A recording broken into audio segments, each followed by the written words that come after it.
for this gathering is titled The Church That Upholds the Sound Doctrine.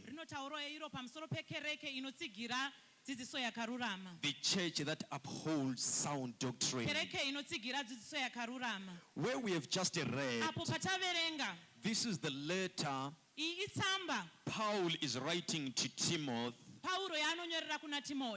a young fellow servant worker, or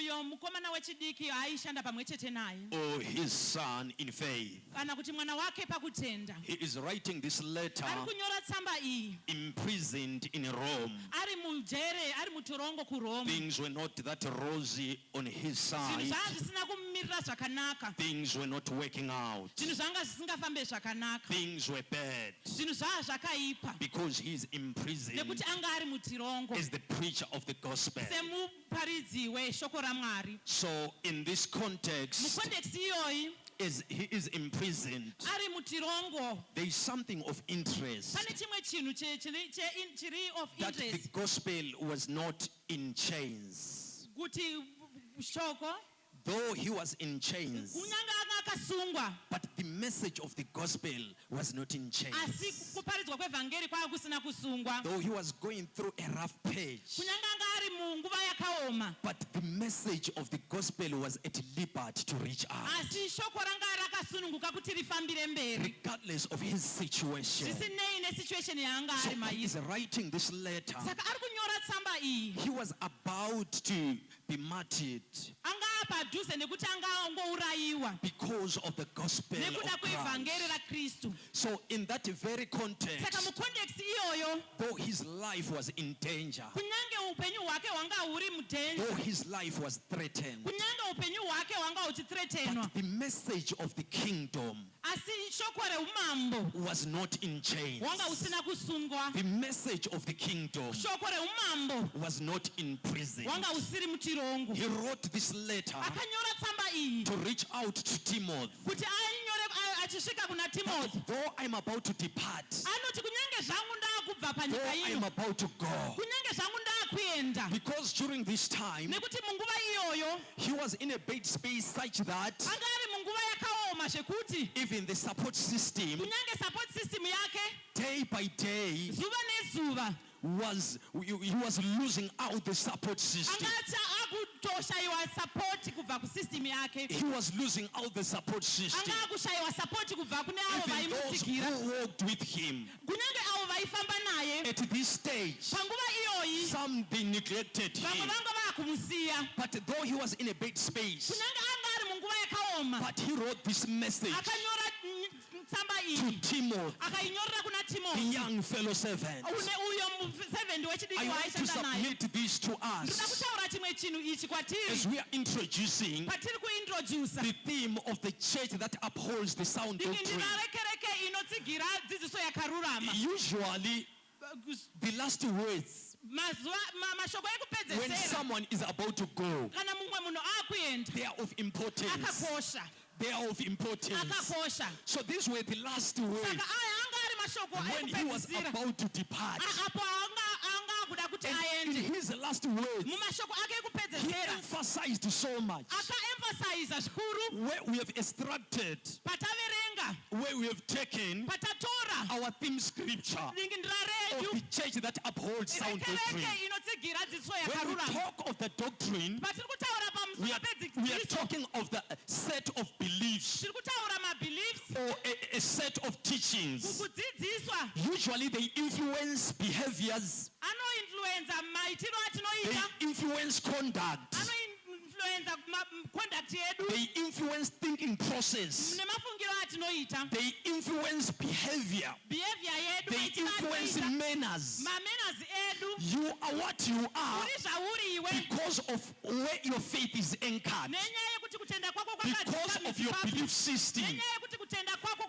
Even if you don't tell us what you believe in, but your behavior, your conduct, your manners, the way you carry yourself around can suggest your belief system can suggest the anchor of your faith. So in this theme, we want to look into upholding the sound doctrine. So as we are introducing this theme, let's understand this, that the writer of this book, things were not rosy on his desk, but still he would uphold to sound doctrine, regardless of the challenges that he will go through, regardless of the fact that his life was threatened, his life was in danger. Brothers and sisters, fathers and mothers, I want to submit this to you through the counsel of Scripture, that no matter how praised we are, from all ends, no matter how much you are Christ, you are praised left, right, and center, make sure that the original and the genuine, that high quality of your faith, you hold on, regardless of the pressing issues of this life. You hold on. When it comes to sound doctrine, we cannot go around teaching about the fake, teaching about the fake, because there is a lot of fake teachings out there. There is a lot of deceptive teachings out there. So what we need to do as the Church of God, we need to teach the genuine and the original. The moment we are trained and mentored according to the counsel of Scripture on the original, on the genuine, we are good to go, because we are capacitated to vet what is not genuine, what is not consistent with the sound doctrine. We can easily reject, because from the gateway of your faith, you know the original and the genuine. Ufuna umuntu abekwazi angaqilwa, ungahamba umfundisa imali eziyifeki ngoba azipheli. Every day, now and then, fake notes are introduced. So teach them the original and the genuine. The moment they know the original and the genuine, they will easily reject the fake that is coming in. So our responsibility as the church is not to teach about what is happening out there. It's not to criticize whatsoever that is happening there. It's not fair to spend the whole hour criticizing what is happening out there, criticizing perhaps how other preachers are presenting the gospel, maybe in a way that is not consistent with the Scripture, in a way that is not consistent with the sound doctrine. So our responsibility, self-group leaders, Christian education teachers, as Christian educators, retreat to the secret place of the sound doctrine. Start with the Word of God. Start with the Word of God. Be skillful in the Word of righteousness, and teach the genuine and the original. When the fake is coming, the Church of God, the children of God, can reject the fake, can reject that which is not consistent with the Scripture, because they know the original. So in this conference, original, something that is genuine, the sound doctrine in the end times.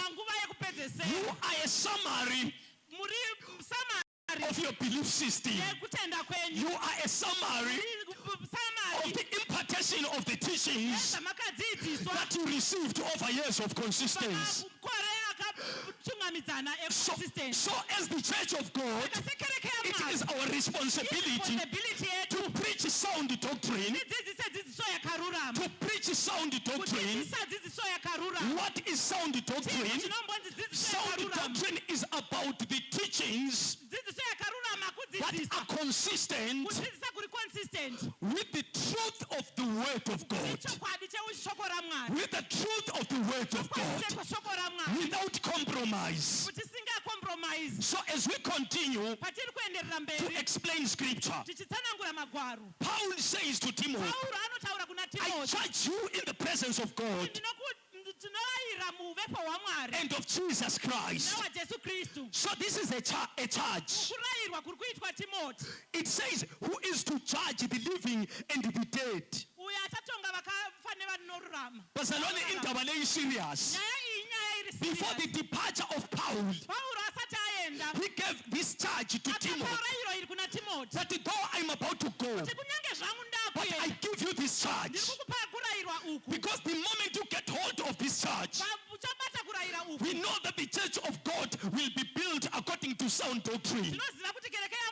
We know that the church of God that is built upon the rock, the gates of hell shall not prevail against it.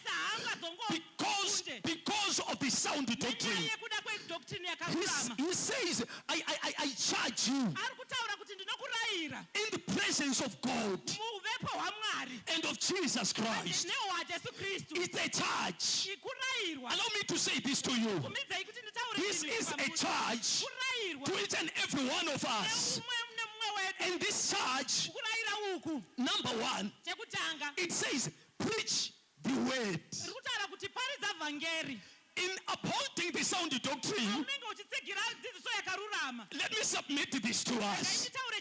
Number one, preach the word. Preach the word. Whenever you are given an opportunity to stand before the congregation, to stand before the church of God, preach the word. Preach the word. At times we are doing ilizwi phakathi kwentshumayelo uliswele. Anazi kube uyake uhlangane lakho udinge izwi phakathi kwentshumayelo uliswele. Because people will be preaching their things. The standard is the word of God. In upholding the sound doctrine, brothers and sisters, fathers and mothers, let's preach the word of God. Let's preach the word of God. It's good that we have personal experiences. It's good that we have personal testimonies. It's good that we have observed or we have gone through a lot in life. And there's this temptation when you are given an opportunity. At times we are tempted because his story is mnandi kwesinye isikhathi. Zakhumbula ukuthi ogogo babesethela inganekwane. Hallelujah. About these days lokho besethe inganekwane. Ngathi singabe WhatsApp. Hallelujah. So inganekwane zazimnandi vele emthethwayo. Now ugogo engaqala ukwethi inganekwane. Abazulu they will gather around Granny. You know, because those stories tellings, you know, they are so much interesting. So at times on the pulpit, we are tempted. Because at times if you start storytelling, at times abazali bavuka bethi kwatshu. Ayisukhuluma istory kwesinye isikhathi vele zingane ziyachaza. But this is the word. This is the charge to Timothy. Paul says, I charge you to preach the word. No vain babblings, no profane, shun all that. Preach the word. I want to encourage us, the church of God. Let's develop appetite for the word of God. When we are preaching the word of God, according to the sound doctrine, the word of God will transform Christian believers from glory to glory. Because the temptation is to appeal to reasoning. When you are appealing to reasoning, to logic, to rationality, at times it seems as if, it's so much interesting and is so much relevant somewhere, somehow. But as long as it is not addressing your spirit, because you are a spirit man, so the word of God should be preached such that the word penetrates and percolates into the depth of your spirit, and we are transformed from glory to glory. We are transformed from glory to glory. Storytelling cannot transform the church of God. So whenever you stand on the pulpit, may the Lord sanctify his altar. Even in the end times, that we preach the gospel without compromise, that we preach the word of God without compromise, that we stop storytelling, that we stop appealing to reasoning. At times, humanism has taken over the altar of God, such that spirituality has been reduced to mere humanism, whereby self-reliance and self-dependence, whereby at times we appeal to reasoning and just to logic, and at the end of the day, our faith is not rooted in Christ. The object of our faith is the cross, that Jesus died for us. He gave his life for us. We don't live according to our own strength or our own reasoning or logic, because faith, it doesn't even make sense. But faith makes faith. So how I pray that in the end times we may go back to the message of the cross, the message of living in salvation, awaiting for the eternal hope that Jesus will come. Jesus will come one day. Bazalwane asakile la sinabadlulayo. His sound doctrine is anchored, is God-centered, is God-centered. It's about what God has done for us. Through his Son, Jesus Christ, we receive the provision of God in faith, that we have been freely given in grace, and we walk in faith under the empowering grace of the Holy Spirit, waiting for the second coming of Jesus. All these other issues, they are in any other business, because eternity is really, heaven is really. Sound doctrine is about transforming from glory to glory till the coming of the Lord Jesus Christ.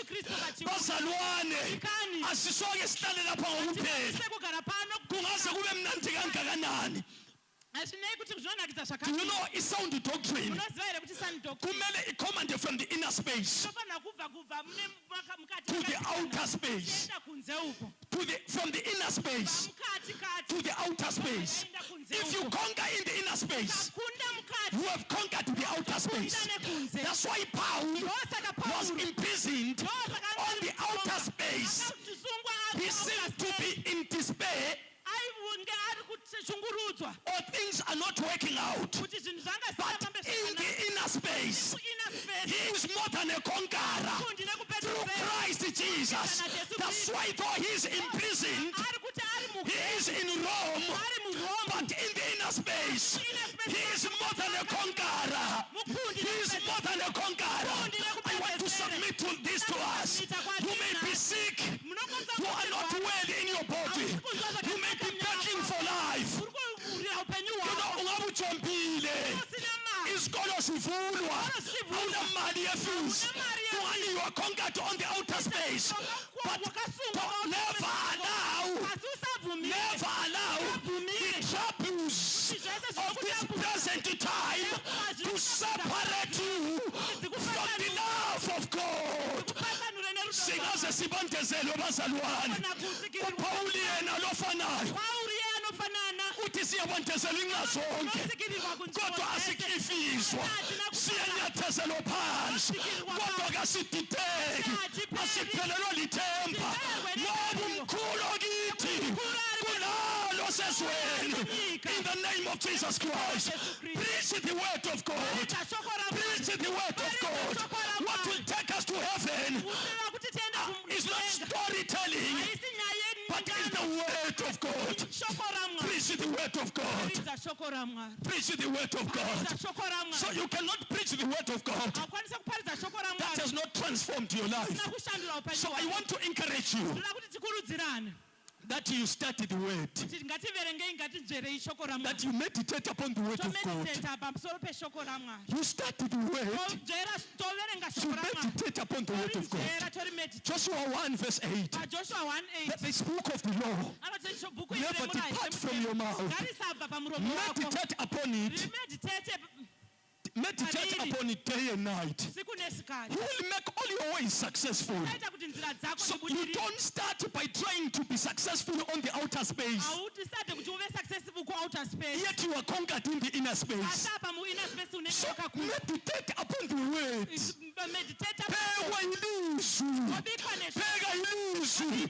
uJesu ukhuluma noCenturion man. I know the power of a spoken word. uCenturion man, you don't even need to come under my roof. Just speak a word and my servant shall be healed. Speak a word and my servant shall be healed. Jesus Christ. At that very moment, the servant was healed. I want to say this to us, Bazalwa. Ungajombiusa ujombirand ungajombiswi konke wavela ngezwi. uHebrews chapter 1 verse 3 he upholds all things by the power of his word.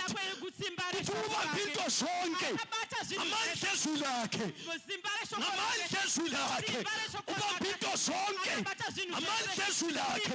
Ungajombiswi feed on the word of God. Allow the word of God to transform your life. Preach out of that which has transformed your life. Don't just preach what is of the letter, because the letter kills. The letter kills, but the spirit gives life. We teach what we know, but we impart what we are. We teach what we know, but we impart what we are. That's why no matter how powerful you can be, for instance, as a pastor, I preach the word. So powerful, abantu basizakala. Kodwa nxa ngile spirit of stinginess ukuthi angiphi, I'm so critical, angiphi. No matter how powerful I preach, I will ultimately impart what I am because of the covering role of a leader.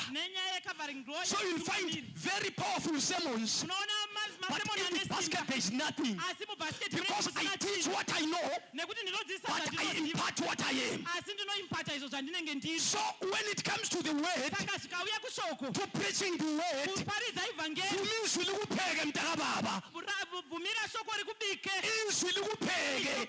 you are transformed by the power of the word of God. So that as you teach, the spirit that has worked out your life is working to transform the people of God through the word of God. So he says, preach the word. Preach the word. preach the word. Then secondly, he says be ready in season and out of season. So meaning to say, we don't preach out of comfort.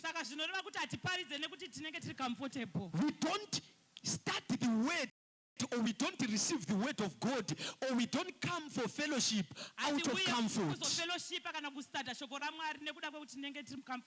We do that out of faith and out of our love for God. So in season and out of season, don't be a weather Christian. Even if it's not comfortable, but eat the word, receive the word, preach the word, allow the word to transform your life, obey the word. Even if it's not comfortable, it's not comfortable, but we are corrupt. It's not comfortable.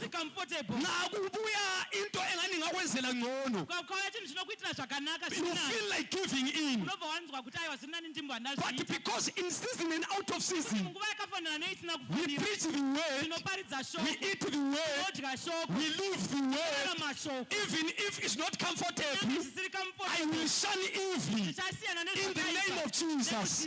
Because John 17 verse 17, it says sanctify them by thy word, for thy word is the truth.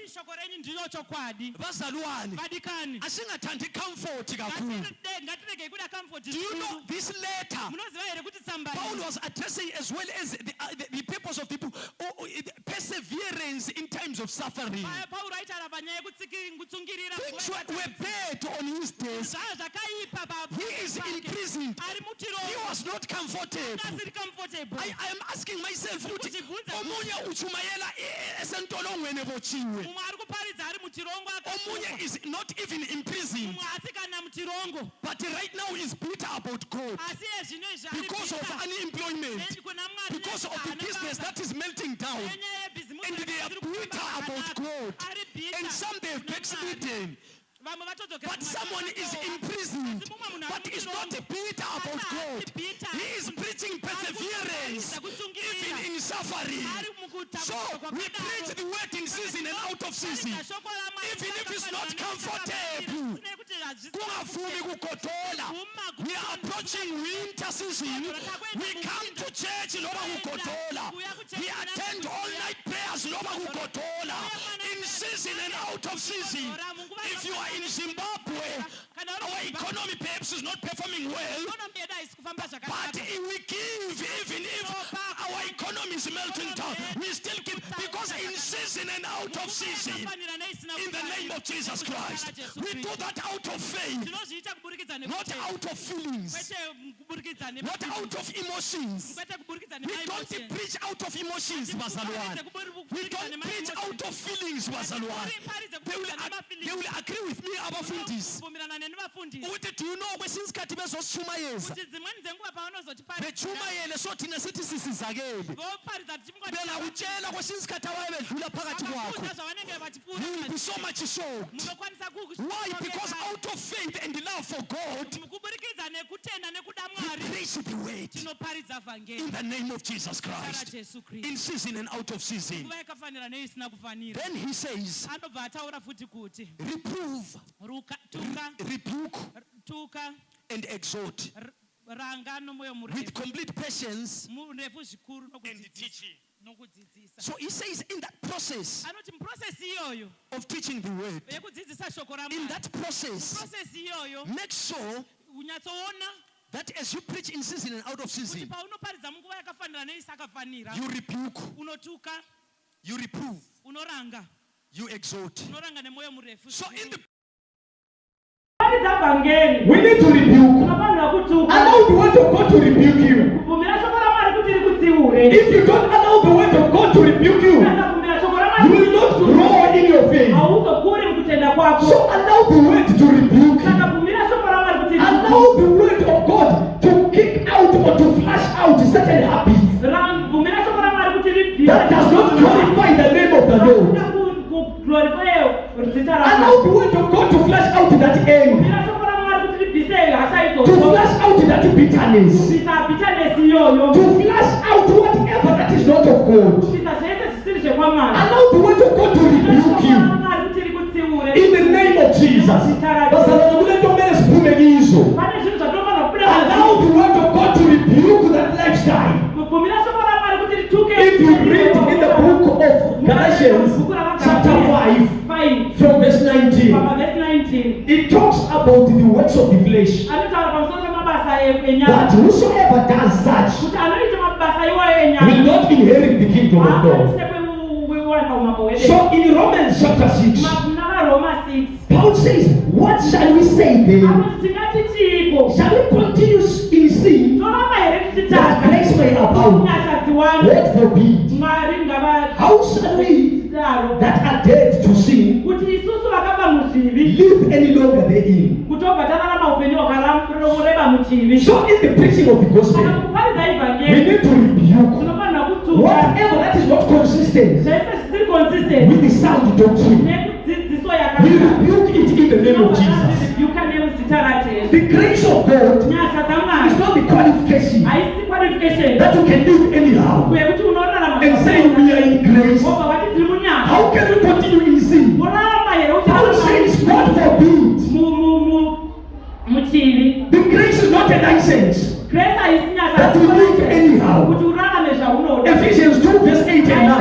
It says we have been saved through grace. We have been saved by faith, not by our works, lest anyone should boast. But in that very context, Titus 2 verse 11 and 12, it says, for the grace of God that has appeared to all men is teaching us to say no to ungodliness. So we rebuke sin in the name of Jesus. In sound doctrine, we rebuke whatever that is not consistent with the word of God. So allow the word of God to rebuke you, to reprove, and to exhort in the name of Jesus. Because the grace of God that has liberated us, it continues to mentor us. We are in the mentorship of the embodied grace of the Holy Spirit to live upright, to live a holy life, to live a pure life. We don't live anyhow. Let your life glorify the name of the Lord in the name of Jesus Christ. So what we are going to do as we come to a close, even 2 Timothy 3 verse 16, all scripture is given by inspiration of God and is profitable for doctrine, for reproof, for correction, for instruction in righteousness. So allow the way. Do you know what's the why? Kulula kwesinskhathi ukuthi ngibe sendlini yenkosi, ngihlale futhi, ngijayele futhi, ngifike ezingeni